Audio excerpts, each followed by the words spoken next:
Hello everybody and welcome back to WCS America Premier League Group H action, the last group of our round of 32 so far. It's already started good again. The entire round of 32 has been awesome, but even today our very first best of 3, especially game 1 in Overgrove. If you missed it, you probably want to check it out later today, because I really enjoyed that one day.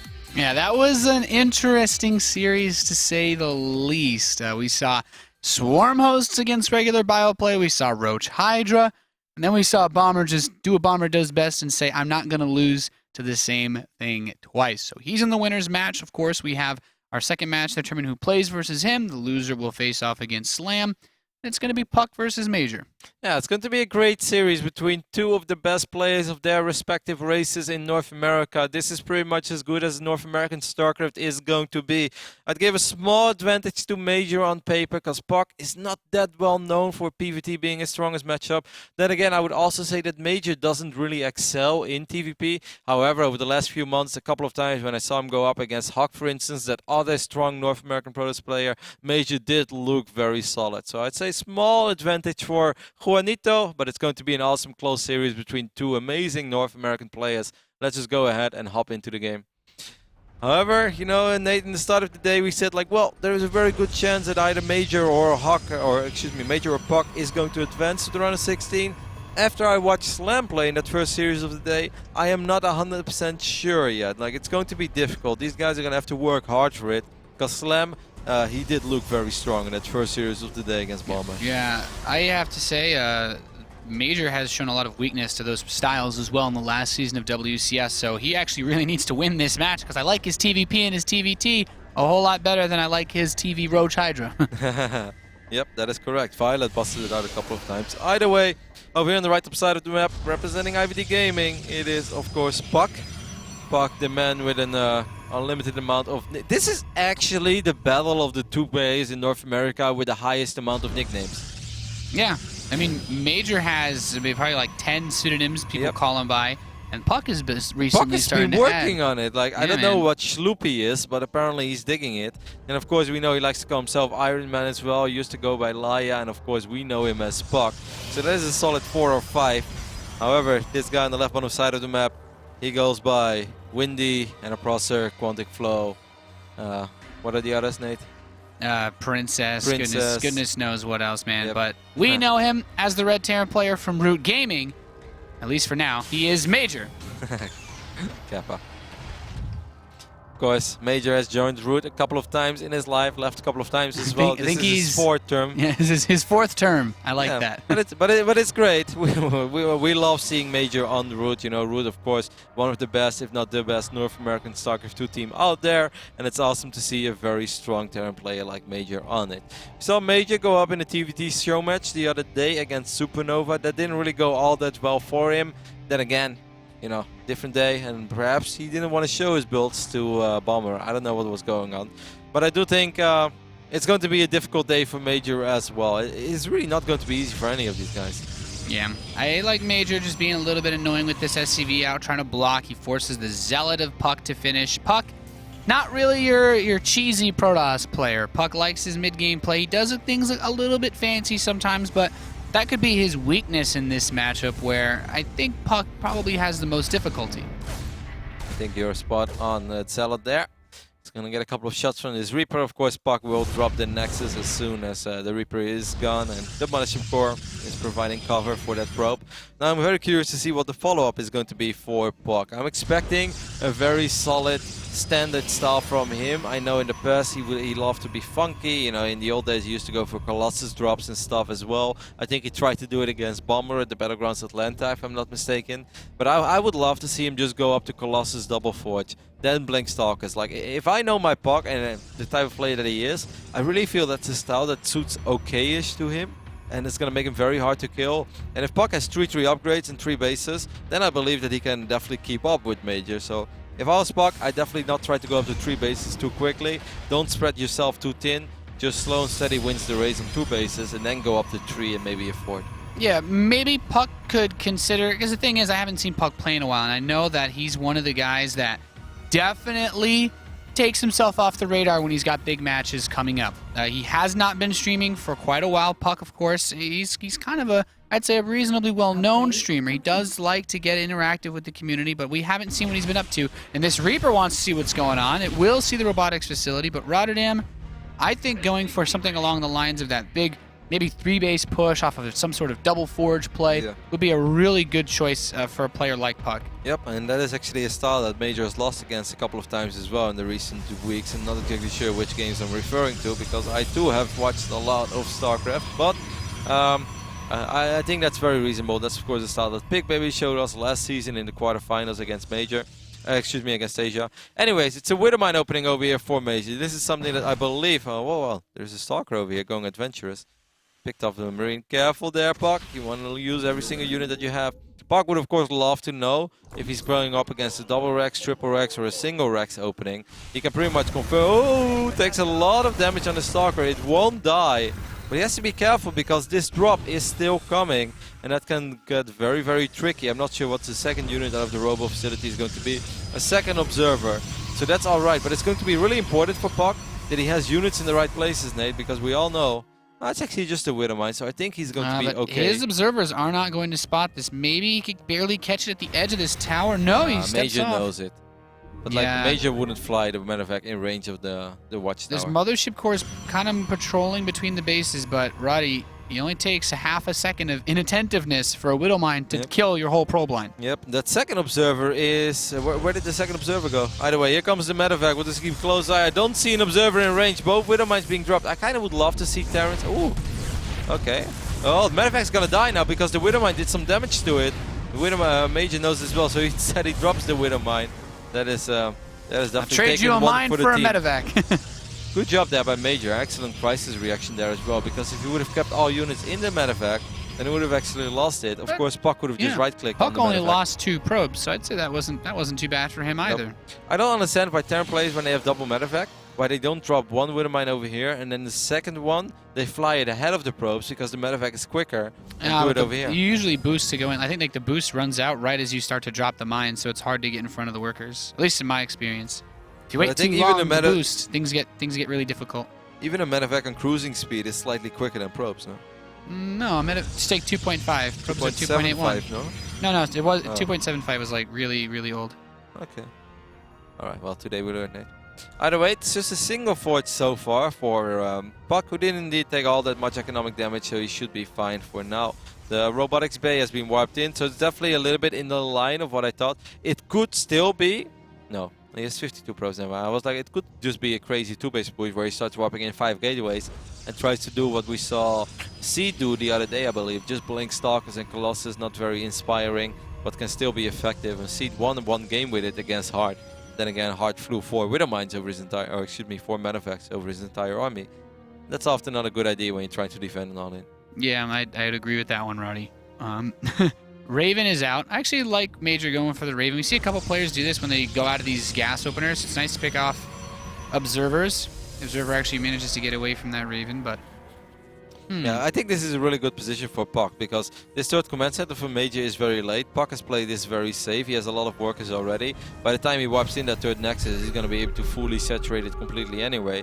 I kind of like how puCK has played this out so far. I don't think he's necessarily ahead, but I feel that this is the type of game where he's not going to die against something silly, and he should excel at. Yeah. I do want to see a third nexus soon, though. Like, I feel now he's... perhaps he doesn't want to do it before Blink is ready. A nice use of the Raven kills one of those scouting observers. You're right, though. Taking that third base, like, puCK has to decide if he's actually going to attack. He's starting to string some pylons on the left side of the map, but still no third nexus. He has too many probes to attack. He's 57 probes. Like, who would ever make 56 probes? That's a 2-base Protoss. Yeah, okay, I gotta agree with you on there. Unless you want to pull the boys, but... The Protoss boys are just not that strong to pull, guys. Yeah, I'm not gonna lie. SCVs, out of all the workers in the game, definitely lift the most. MajOr sending more and more buy units across the map. Of course, he's well aware of the defensive setup of puCK, and he doesn't want to take an unfavorable engagement. puCK moves out. Actually, his Colossus are very exposed. I don't like this. He doesn't have any Zealots to tank any damage at all. He has a few force fields. Okay, the force fields are good enough, but maybe a time warp has to go down. Yeah, that point defense drone also really helped secure that position. I think suddenly MajOr's thinking to himself, okay, I can do something with this. 2 Widowmines are in this medevac once more, but there is a cannon. There was an observer over here as well. Hallucinated Phoenix. We'll spot this medevac. It's a good spot. This is... Okay, so that might have really... It really shouldn't be able to do too much. Well... Oh, he's in range. Yeah, alright. That's frustrating. Yeah, And still pick it up. The Colossus count is big, but you have a really good point, Roddy. There's not a lot of gateway forces. Yeah, puCK really needs to go up to 3 bases now. Like I said, Sloan said he wins the race, but you know. Not this slow. No. Ooh, look at that Widowmine. Oh my god. Tag team. Oh, he's got the jukes for days. Yep. Alright, so that's a 13-minute and 40-second Nexus. This is about as late as you ever want. Like, this is the maximum I think you can afford to take a late third, and this is still going to be bad for puCK. And then, like, normally, the only way I feel that you're still, like, doing fine is if you're on double forge, but this was a single forge build by puCK that really kind of shows us that he is indeed perhaps a little paranoid to take a few risks too many, because now I feel Major's third command center was not particularly quick, but he's still going to have a massive economic advantage. He's been mining 600-700 minerals a minute more than puCK has for like the previous 4 minutes, just because this base is incredibly late. And it's not even a double forge. It should have been a double, like 2 cannons, a mineral line, a cannon over here. Like Sloan said he wins the race, and safety is good, but you're gonna have to roll the dice now every now and then in life. Yeah. Don't do it at the craps table, though. Okay. He's got 4 Vikings at a time coming out. Already has 10 Vikings with this Raven. It's going to have enough energy for a point defense drone, potentially 2 in the near future. And I think PDD, man, that's going to block all the Stalkers from hitting your Vikings. Exactly. There are only 10 Stalkers out on the map. There are 5 Colossus, and 5 Colossus is a good number, but that PDD is going to be annoying. The Stalker count is not high. There is no such thing as Storm just now. Templar Arca is being wiped in. I actually have an almost impossible... I just don't see puCK holding this unless he drops the greatest force fields in history a couple of times and focus fires the Vikings like he's Big Baby himself coming back in an American body. It's going to be very difficult. Yeah, I think he's trying to force a blink. There are some Widow Mines placed here at the bottom of the ramp. The Zealots taking a lot of damage moving into the Bioforces, and the Vikings, man, just doing work. At that point, the Raven, man, just did its job. Major. I don't think this army can be stopped, Kev. I don't think so either. A couple of EMPs raining down on this Protoss army as well. There are still so many Marines, so many Marauders. Upgrades right now were 1-1 versus 1-1. It's just not what you need. If you play this safe as a Protoss, you need to take some risk eventually. And normally you can take a risk in double forge and, you know, go up to 3 bases around the 12-minute mark, and that is already like kind of late. But if you're on double forge, it's okay. But the 13-minute, 30-second third base while being on 1 forge from a Colossus opener where you didn't really take that much economic damage, that is just a little too safe. There's really nothing else to it. Yeah, I agree. puCK definitely, you know, puCK's a good player, but this is a matchup where puCK might play a little bit too predictably, too standard. You look at it, you're like, okay, well, it's Protoss versus Terran. Open with an observer, get some scouting, expand after your mothership core. Like, there's a list of things you do, but if you follow that to the T, then a player like Major, who plays a lot of games, who plays versus very good players, is going to say, well, I mean, I'm just gonna try to exploit this because it's such a well-known style. Yeah, and it's not just that it's a well-known style. Like, puCK just went a little overboard. If you open up with multiple observers, those observers kind of do the job for you to not have photon cannons, because you have either photon cannons or observers, not just for detection and to see the Widow Mines, but also it's going to help you to react against drop. A photon cannon will make your life a little easier. It soaks up some damage, then you can put units in position, or an observer will see the drop coming. But if you do both while still being on 2 bases, that is double safety. You're doing 2 things that have the exact same purpose, and it's just a little too much. He's going to have to take a tiny bit more risk in his playstyle, and that's not going to be hard because it is literally impossible to play Protoss any more safe than what puCK just did. And safety is good, but you know, you do get punished for it. Because in that last game, Major played well, of course, and we don't want to take away anything from Major. His build was good, his execution was good, got a couple of probes, he knew what was going on, but there was nothing too flashy of what Major did. Like, he didn't blow us away, and that's because he didn't have to, just because puCK was kind of playing in his hand by playing that passive. Yeah, I think if you can deflect a Widowmine attack as well as puCK did, like losing just 2 probes, you delay, you know that stim is very late for the Terran. I think as soon as you find out that the stim is going to be late, puCK could either have, as you said, gone for a second Forger, Do you think he could have tried to take a really fast third base after he deflected that push? I mean, I think it's one thing or the other. Either you go up to 3 bases quick, or you go double forge. And Yeah. in some bizarre scenarios, we've even seen players try to do both. And I remember casting a game of Oz where he went like 1 gate, 3 nexus, and then followed up with a forge. And I was like, there's just no way in hell he's going to survive. And he defended the 3 Rex opening, and I was just like, what on earth? And if he defended that once after he had quick charge, of course, you know, that was a long time ago. Different Widow Mines, different patch, different era. However, I think that if puCK can just do the exact same thing, but then he's going to have to choose. Either you make defensive cannons or you make observers. And of course, guys, some people might be like, well, I was watching the GSL Pro League and they had cannons too. It is very different when you start wrapping in the cannons when you're on 4 bases and you're almost maxed out and you have your upgrades. Like then getting defensive cannons make perfect sense because you have those additional minerals that you can spend. You know, you can pretty much do whatever. Then it's fine. But if you do it on 2 bases, it delays everything else that you're working towards. So it's just an investment. You're going to have to choose. Either it's observers or it's cannons. You can't really have 3 cannons on 2 bases. You can't always have it all your way, I think. No. This is not Burger King. No. You have to be flexible in StarCraft 2. And even, you know, Protoss, you could say it's like, well, it's the kind of the race that if you let them do what they want, they're really good. But it can also go the other way when you have a Terran player who's been untouched after doing an aggressive opening that didn't really accomplish anything. Yep, and once more, MajOr, he played solid. Definitely nothing to take away from him. He just did what you expect him to do. He macroed up. He looked for openings. What I want to give him credit for is that he didn't try to push the issue too much. Because sometimes, you know, when a Terran is looking for openings, they go overboard and it's like, I have to do something. I have to, like, this is Protoss. I have to kill probes, right? And it's like, actually, you don't really have to do anything. If you're outmining him, then the ball is in the Protoss corner. You don't have to push the issue. MajOr never overextended himself. Just kept his space. He's like, well, I'm outmining you, and I don't know what you're up to. But looking at your Protoss units, you don't even have superior upgrades compared to me. We're even on upgrades. Well, good luck playing out this game because I don't really see how I'm going to lose it. Yeah. He pulled the SCVs, but I even think if he didn't pull SCVs, he's still going to murder puCK's army. Yeah, with the Ghosts especially. You talked about how there was such a small buffer. He had Widow Mines up front to take big shots off on those Zealots that ran up to him. But also, the EMPs. Okay, if you have no forces, you need force fields, but force fields aren't going to accomplish much when your sentries have no energy. But above all, that army of puCK was just small. Like, yeah, there really was nothing intimidating to that army other than the 5 Colossus, but the Colossus only had 1/1 upgrades, and it was obvious that those Colossus were going to be sitting ducks against those 16 Vikings or so that MajOr had, because there were only 10 Stalkers, and what are 10 Stalkers going to do against 16 Vikings? Not a lot. With no Archons, and there was even a PDD, and PDD is of course very good against Stalkers, because Stalkers attack slow, yada yada yada yada yada. The math is actually easy enough for me to do it on stream. Point defense drone blocks 20 shots to 10 Stalkers, 2 whole volleys completely wasted by all those Stalkers. It's a ton of damage. That is minus 1.5 Colossus.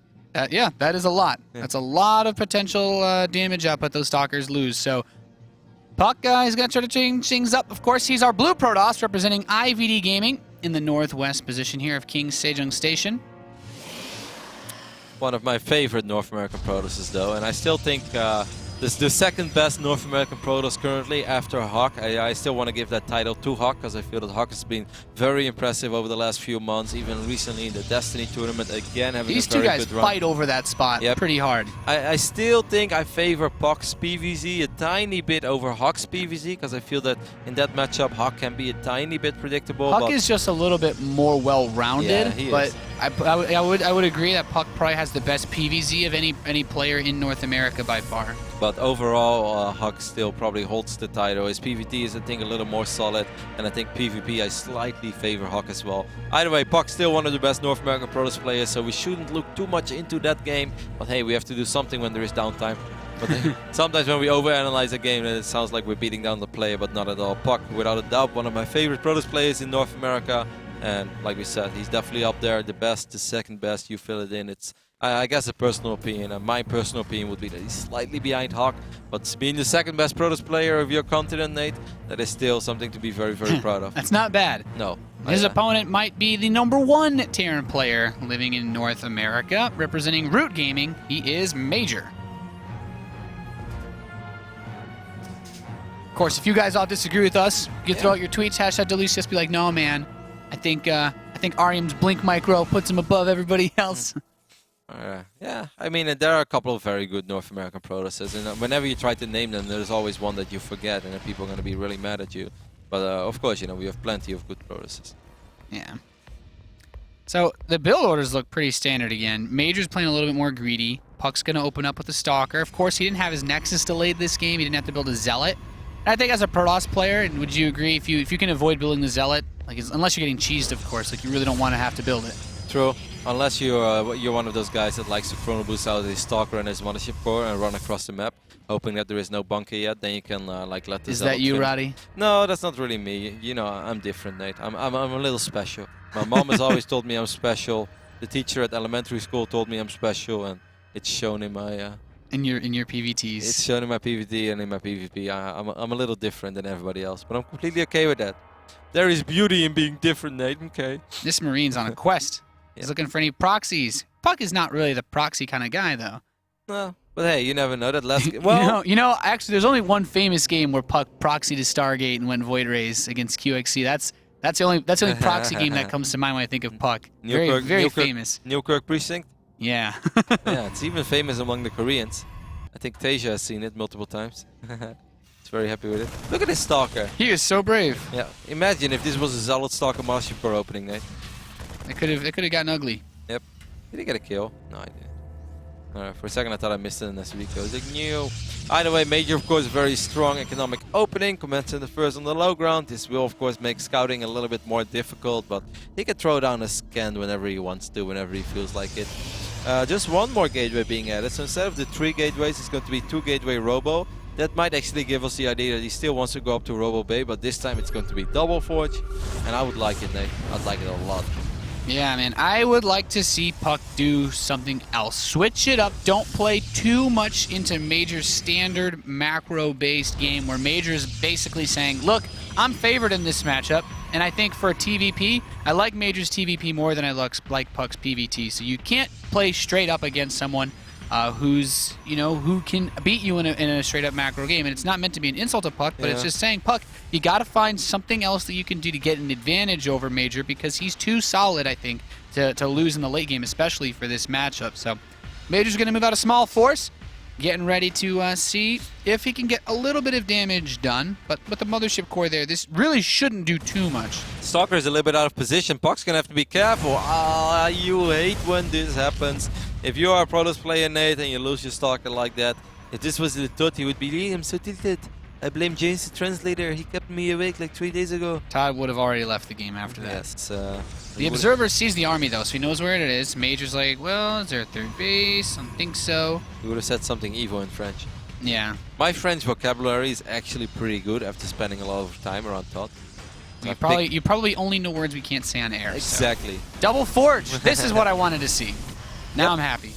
I'm happy as well, because I completely, I wanted to kind of disagree with you a tiny bit, Nate, because I do think that puCK has what it takes to play a macro long game against Major. I just think that he can't make himself too paranoid. You can't be safe against everything, you know, that's like that silly little quote that's on the back of my WCS card, which, even though I'm really proud that I have a WCS card, that quote wasn't really all that smart, but, you know. Still like, true. Yeah, like, you can't try to be safe against everything, because if you want to be safe against every single build that's out there, you will eventually end up against every single build that's out there, because there is no universal build that's just going to be like, go, if you just do this, step A, B, C, D, you're safe against everything, and then you're in a really good position. StarCraft 2 just doesn't work like that. You're going to have to cut a few corners. You're going to have to take a tiny bit of risk here and there. And again, it's already 2 photon cannons. I think it's a little preemptive, but alright, if he wants to feel that safe, then okay, at least it's a double Forge this time, so it makes a tiny bit more sense. Yeah. And I like this. Twilight Council is going to come up. What do you think the follow-up is here, since he's got Immortals already on the map? Oh, excuse me, these Widow Mines trying to run in. They're not going to accomplish much. Photon cannons. But does he go? Is he actually going to go into charge out of this? I'd be surprised if he did. The 3rd Immortal's on the way. Yeah, there is a chance, Nate. I think you're onto something. Major catches a whiff Widow of Mine? this. It's going to shoot at the Mothership Core. That's nice. Yeah, it takes oh a nice my god, chunk imagine if he kills it with that next push. Like, oh. Because this Widow Mine, this Mothership Core with double photon overcharge is so important now. puCK is really gonna have to treat this Mothership Core now like his firstborn child. Because if this would somehow die. Okay, photon overcharge is cast. First force field drop, so Major's held back for now. That Templar Archive is on the way. If Major catches a whiff of this, though, this is so important because Major has already shown he likes to build Widow Mines. Yep. So all he really needs to do now is just continue to build Marines, Marauders, and you get 10 Widow Mines. Zealot Archon it's garbage, Roddy. The Widow Mines are so good, and that's actually, you know, it hurts me when you say that because I know that it's true, and I used to enjoy playing just like with a lot of chart loads. It was actually my favorite way to play PvT. I wasn't really a Colossus player anymore. Just get a lot of gateways, warp in those chart loads, because it also allows you to be a little more active as Protoss on the map. You know, you can, while defending, you can already be aggressive, just go up the storm. It was really like an enjoyable playstyle for myself, but it's just not that good anymore. The Widow Mines, they just demolish this. They really bring in the pain.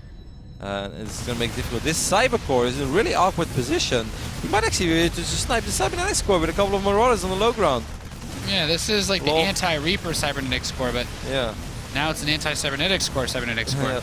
And now we know why, that you don't always have to build important tech buildings on the edge of your base. 2-2 is on the way for puCK though, so he's getting close to that upgrade advantage. They're just like, he is surrounded. Like, this is like a war movie, Nate. Like, they are just surrounded by the enemy. What is that one more war movie where they're trapped? That's all of them. Okay. He's chasing his Zealots back with yeah, and then the Widow Mine's just going to start chunking him out. He really doesn't want to fight. Apocalypse Now. Have you seen it? I mean, I think I could actually reference any one movie. Well, this is like a little bit of Apocalypse Now, because there's just like, you know, there's Terran everywhere, Nate. And I'm worried. I'm worried for puCK, because I feel like even though he has set himself up pretty defensively, all these units are out of position. So many of these Zealots just got chunked really bad. God. He does have a couple of storms soon. Yeah, he has 1 or 2 storms, but there is a drop in the main base as well. This is puCK's entire army. And okay, the Immortals are doing some serious work. That's a good storm as well. He had the few Zealots in the main, so he's still hanging in there. But he is working with so much less army supply than Major is. It's 100 Terran army supply against 56. And Major is, in my opinion, rolling all over puCK so far. That 2-2 upgrade is about to finish up, so that's the only thing that's going well. 2-2 charge Zealots are good, but he just doesn't have a lot of them. And these Widow Mines, man, they wreck this style. The Zealots are actually, you know, they're trading reasonably well, but now that these Widow Mines are coming in, these Zealots are just going to die. Yep. Boom. Oh, he killed one of the other cannons. Alright, so puCK has hang in there. That's actually really impressive because he's still severely outnumbered. He's actually doubled. Like, the army supply is double. And he's taking his third base during all this. Major's headed home. Yeah. Well, but what Major's going to do is just recollect his forces and like march in. Some of these Widow Mines are still out here on the map too. So annoying. He scans to try to kill the Observer with his Widow Mine. Cheeky. His Bayou unit is going to work on the debris over here. I think puCK is aware of that. He's going to see it. He still has an Observer over here as well. Bayou is going to stim forward. Might still get in the simulator or a couple of probes. Immortal is going to be the focus point for now, but he's not going to be able to pick up the... But all these Widow Mines, they really are a big problem. Yeah, I mean, you simply can't use Zealots versus this. He's going to step up the Marauders. Oh, okay, that storm wasn't too bad, but every step of the way, he just plants down more and more. And these Widow Mines also... Hard and shield. Yeah, they also peel off the shields of the Immortals. This third base, as much as I think puCK desperately needs this third. Oh my god, these Widow Mines doing so much. I actually think that Major can fight his army now. If he just focuses on the Marauders, and then the Immortals, there goes one Immortal, second Immortal goes down as well. I mean, 5 Immortals is scary, of course, when you have Marauders. He's still got that army west of the natural expansion. puCK is still hanging in there, though. He's actually doing a really good job and not just dying. I find that very impressive. Does he have enough? I mean, he's still in a very dicey position, but he's not dead. Yeah, his third base completed. He has a lot of probes that he could transfer over there. He just needs to get 5 seconds to himself. A couple of storms would be awesome, but no, I'd like to see some feedbacks in this really high medevac count too. But then he needs a few more because you really want to get... Oh, that storm wasn't too bad. No, that's a beautiful storm. Like, I agree with you. I love feedbacks. I'm like the #1 feedback fan in the world. Oh, the Immortals are exposed. You need a couple of Zealots. And the third base during all of this is going to get sniped as well. Yeah. He's still sort of hanging in there. There's one very brave High Templar leading the charge. It's not a good sign. I don't think that he was able to cancel that one. I didn't see the mineral count. And a couple of Marines are actually going very strong. Might be able to take down one Immortal. So close. Nope. Man, it's an army of medevacs. The medevac count is... This has reached absurd numbers. Like, well... This is like the moment where if all the medevacs could combine their heal, then you would have Goku killing this entire army with a Spirit Bomb. Channel all of your energy. There's so many medevacs that even with non-stop fighting, they still banking energy. There are just, I believe, 2 Immortals left. Yeah, so the Immortal count is Widow not Mines, scary man. anymore. Widow Mines. There's a reason why people open Colossus every single game now, Roddy. No more Storms anymore either, so it's going to be really hard. That is a good time warp though. Zealot's getting on top of these bio units. There's still a few Widow Mines behind his army. puCK's doing a good job in avoiding it. Supply-wise, it's getting a tiny bit closer.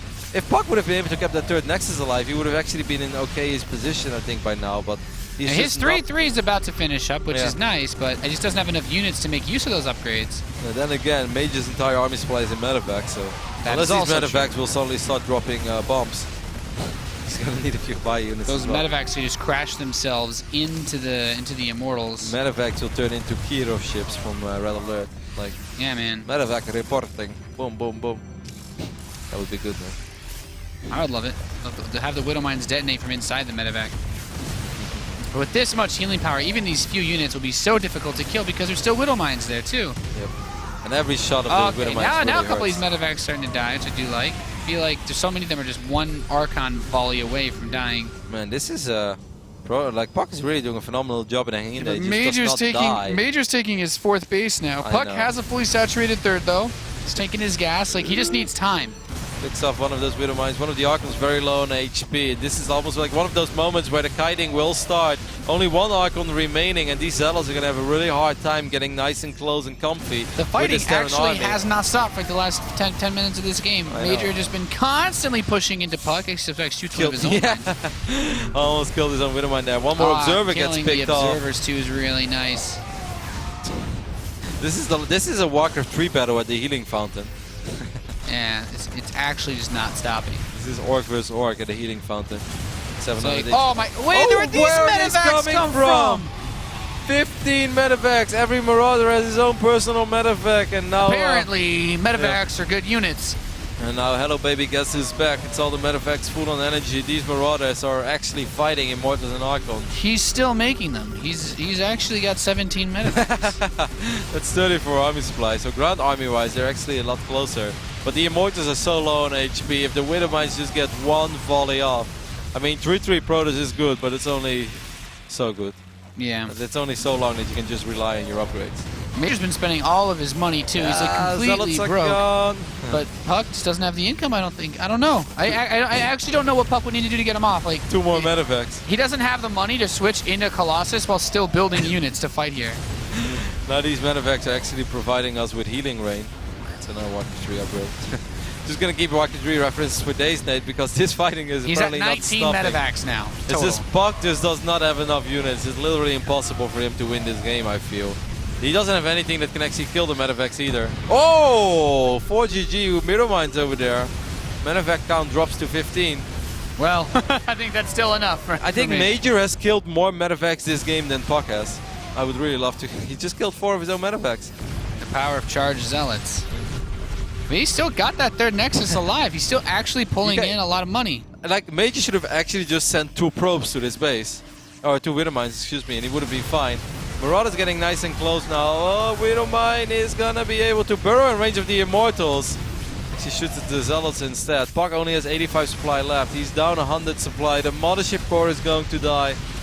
Maybe a couple of storms from the high ground. No, not enough energy yet. So close, yet so far. Not enough forces. puCK down 100 supply. You know, Kev, I'm a big puCK fan, but I just don't think he's got enough steam left in this engine. GG is called, and Major will take the 2-0 advancing on to the winner's bracket, where he will face off against Bomber. Impressive victory there by Major. That's what I imagine what it would be like if you're like a heavyweight boxing champ and you're like you won't leave the gym until you destroy this boxing bag, but the bag just does not tear apart, and you just keep ramming at it, and eventually you see a couple of cracks, and eventually the ball has filled, and you're like, yeah, I'm ready for my heavyweight championship title of the world fight or something like that. Good game there by Major. Just kept beating puCK down, and I think you said it already while the game was going on. There's a reason why you just don't see a whole lot of Protoss players open up with charge anymore.